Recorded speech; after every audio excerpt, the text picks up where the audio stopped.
Okay, so dictionary thesaurus, play word games, subscribe, flashcards, read conversation, and then number 7. What's the word that I'm looking for? What's the word? What's the word? Oh, hi. My name is Qwabekazi. And to be able to learn a new language, you need to build a vocab. And how do you do that? It's important for you to build your vocabulary, and I'll show you how.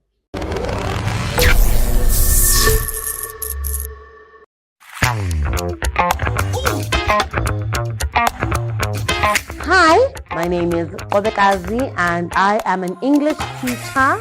And Yazi, I know a thing or two about teaching English to non-native speakers. Okay, and maybe the first question that you're asking yourself is why build your vocabulary? Well, I might say to you, why are we building our vocabulary is the fact that we are able to create a larger world. Well, you're asking yourself, what do I mean by that? So maybe you're asking yourself, what do I mean when I say vocab is able to create a larger world for you? What I mean is that you are able to articulate yourself. That means to say. So if you are able to articulate yourself, you are able to create these thoughts, and you are able to articulate and share these thoughts with other people in different ways, using different words to be able to express yourself. And in that articulation of your words and your thoughts, you are able to create mental pictures. You are able to envision the world as is, and you are able to create these pictures and clarify your message to other people. However, if you limit your vocab and say, for example, the only thing that you know are the bad words, for example, the F word, and that's the only word that you know, then you limit your vocab and you really limit your emotions and your communication ability to another person. So let's learn a skill that will help us create a greater world for ourselves, which means a brighter world and the ability to be able to communicate freely and openly with other people. Okay, so let's get started with our first lesson. Okay, so I might have used a lot of vocabulary for that first introduction, but it's okay. We will improve as we move forward. Okay, so the first skill that we need to learn is for us to use the dictionary. In as much as we have moved into the digital space and everyone has a cell phone, in our cell phones we also have dictionaries. So dictionaries will never run out. That's the first thing that we need to focus on to be able to improve our vocabulary. We can't take it for granted and say that it is outdated. Now we need to use technology to be able to improve in society. Yes, we can use technology, but if we are using technology, let's use it the right way.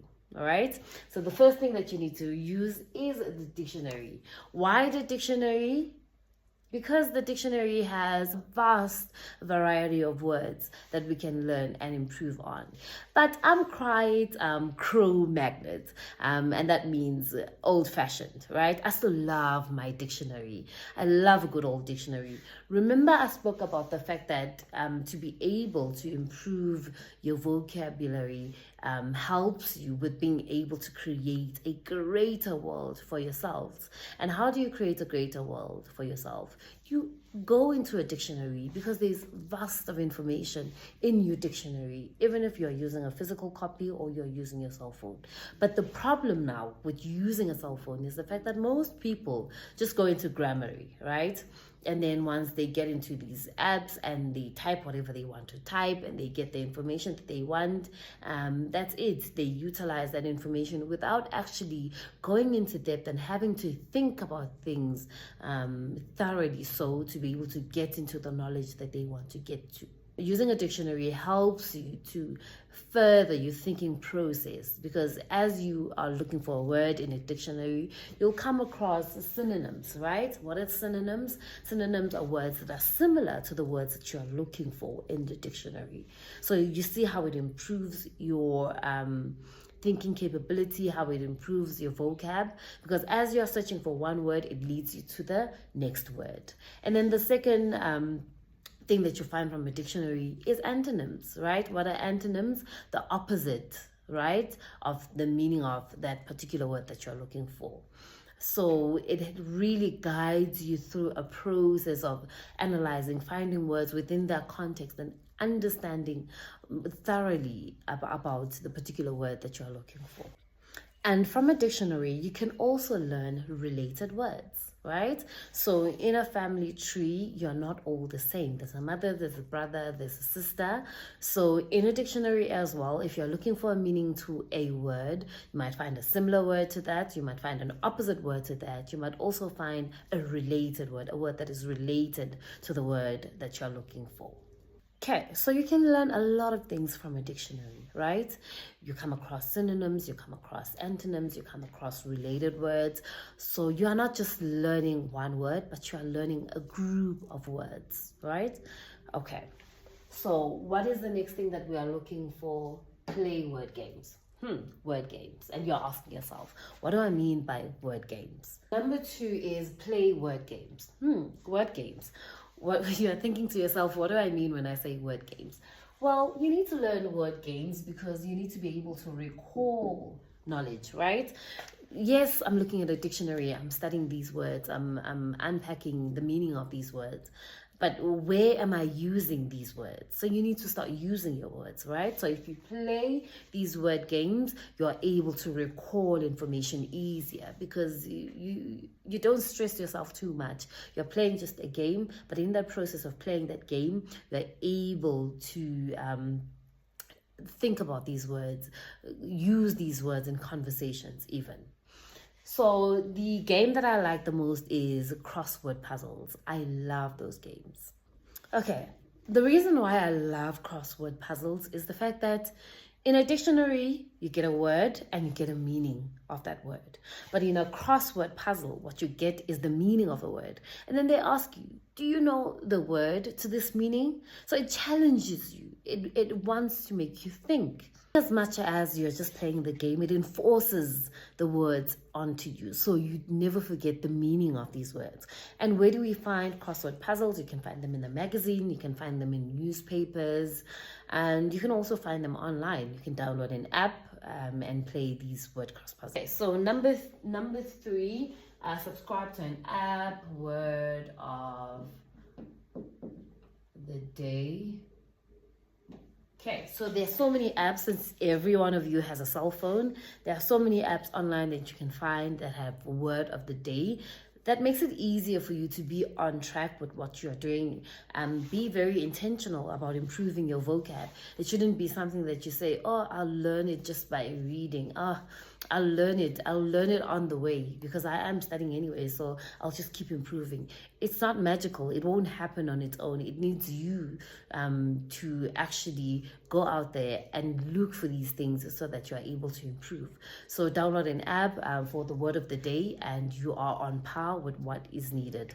You can just go online and search word of the day app, and then once you find it, type the word, for example, bivalent. What does bivalent mean? It means 2 things. Okay. So it's easier for you to improve if you are on par with what's happening, and every day you are reminded. What I usually do with my learners, now this is directed to you, teacher, what I usually do is ask my learners to have a journal, and in that journal, they journal every Monday. They journal new words, new 10 words they've learned throughout the week. And once they've journaled those words, they also have to write the meanings to those words. And whenever we are writing essays, letters, they have to incorporate those words into their work. I have to see evidence of the fact that these words that are in your journal are being used in your actual piece of writing. Before we move to flashcards, right? To have a baseline of the English language, you need to learn at least 2,000 words. And that's not difficult if every single day, you're just focusing on one word. Every single day, you're focusing on one word. So you're learning the word, the synonym to it, the antonym to it, what word it's related to, the meaning of it, and how you can use the word. You actually practice using the word. One word a day can get you to 2,000 words, and it can improve your language. Once you are in the process of learning these new words using a dictionary, using play games, and subscribing to these apps, you can also have flashcards, right? Flashcards helps us create pictures in our minds. For example, if you're looking for the word honorary, right, and you have these flashcards where you have drawn pictures, right? Honorary meaning horn, right? It's easier for you to remember these words because you can see these words in front of you. You can just flash and then remember, especially when you learn new words.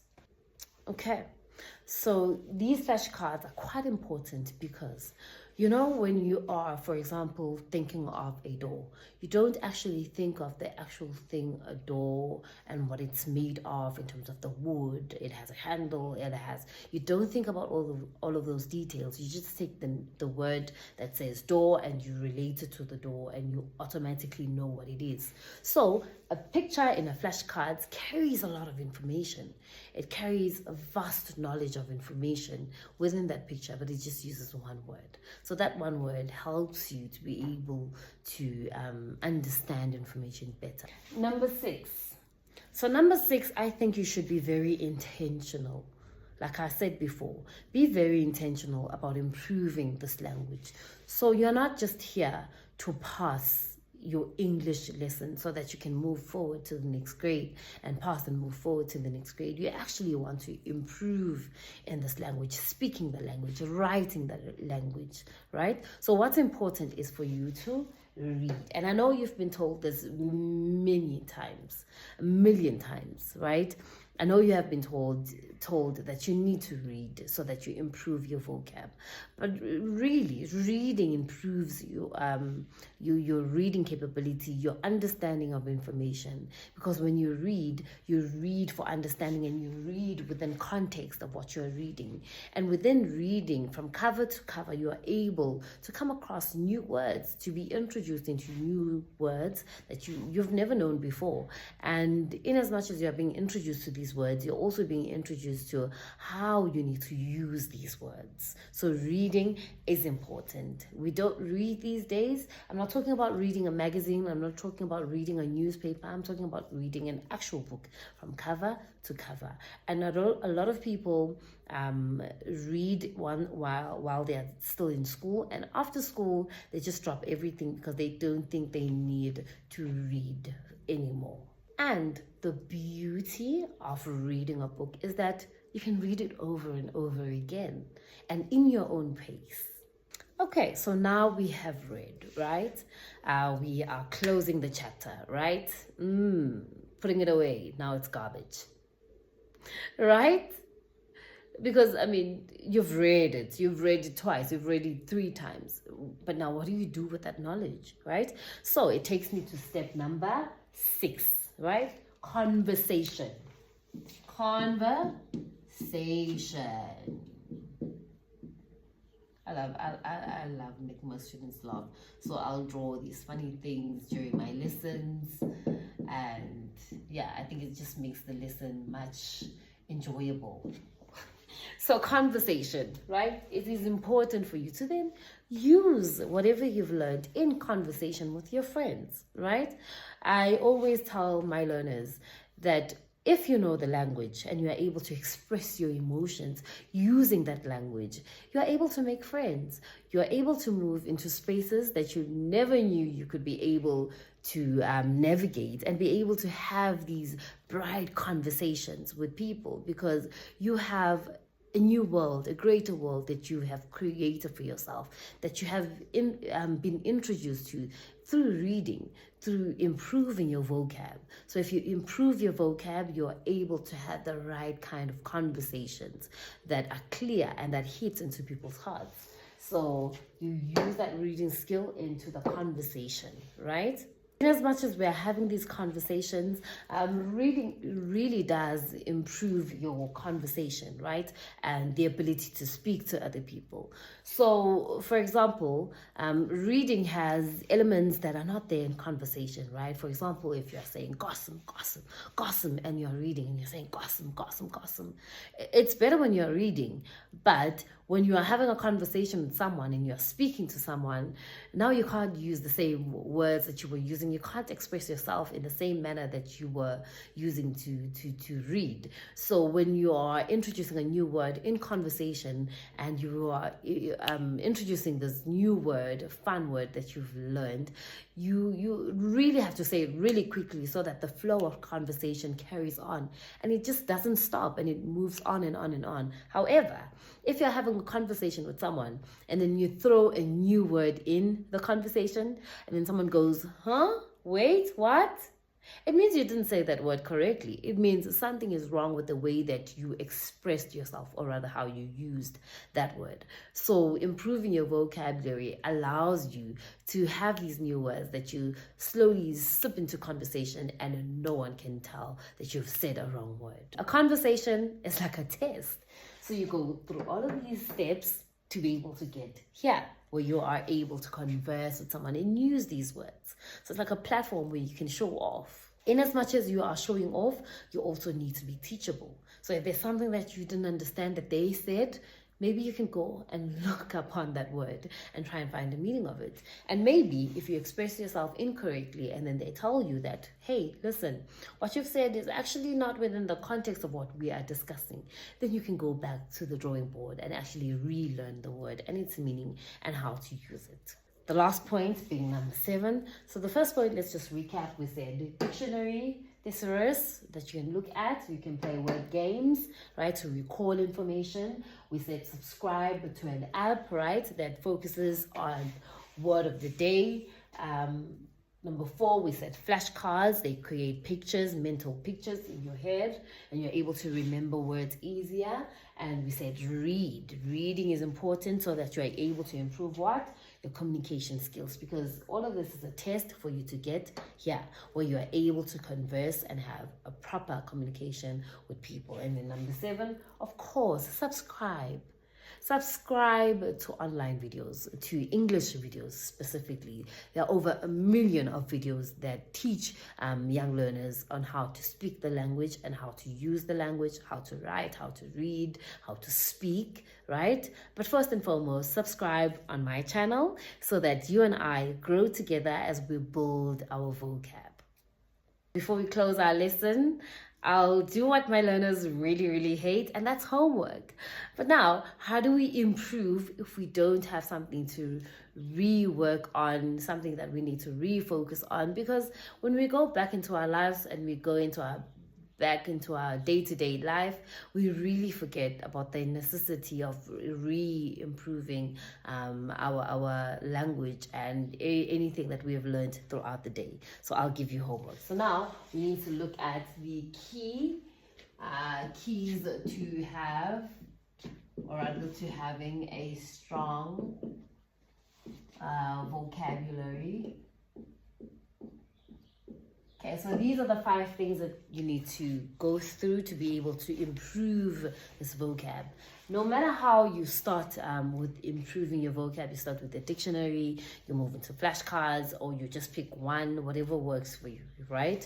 So now you have that word. So here is the word that we have today. I won't say what the meaning of the word is yet, right? So what do you have to do? What are the key words, right, that you need to focus on in order to have the strong vocabulary? So number 1, you must be able to say it, right? You must be able to say the word. If you can't really see the word, let me write it in bigger font. I think it's not really clear. I hope you can see it now. Can you see it? Yeah, now you can see it. Okay, so for you to be able to improve your vocab, just have that one word, right? That one word. You must be able to say it, right? Number 1. If you can't really say it, then you won't be able to say the word. You won't be able to really express yourself because you don't even know how to pronounce it. Okay, I also have an issue with pronouncing words because sometimes I speak really fast and sometimes I feel like my tongue is huge. I feel like my tongue is blocking me from expressing myself or speaking fluently. Okay, so number 2, you must recognize it when you see it. So you must be able to recognize the word. If you can't recognize the word, then it probably means you don't know the word, right?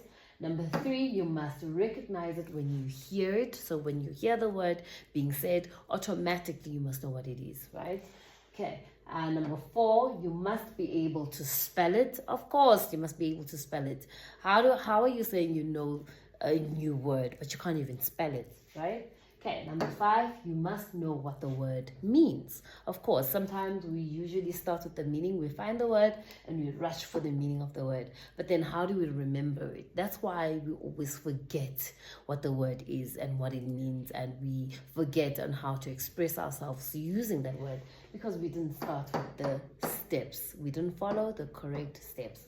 So, right? This word, it means, how do you think it's pronounced? Let me hear. Okay, so it's pronounced phlegm, right? That's how you pronounce it. You say phlegm. It's F-L-H-L-E-G-M. Phlegm. What is phlegm? So phlegm is the horrible thing, right? That comes out whenever we sneeze, right? There's that green thing that comes. Oh, yucky, right? I know. And I'm sure you're thinking in your head, it should be spelled F-L-E-M. I mean, if the pronunciation of it is phlegm, then it should be spelled that way. No. I'm sorry, I didn't create the rules for English, but that's what it means, right? That's how it's spelled and that's how it's pronounced. Phlegm. So once you know what you are able to say it, you must be able to recognize it, right? So when someone goes right, and then that gooey stuff comes out of their mouth, their nose, sorry, you should automatically remember, okay, I've heard it before. Okay, I see it. Ooh, yuck. You must be able to spell it, correct? And you must know what it means. Okay, so I'm giving you homework. And my homework to you is that find that one word. That new word that you are so excited about, you never knew before, right? And follow these steps and you will be all right. Join me next time for our next lesson. Bye-bye. Thank you. Bye-bye.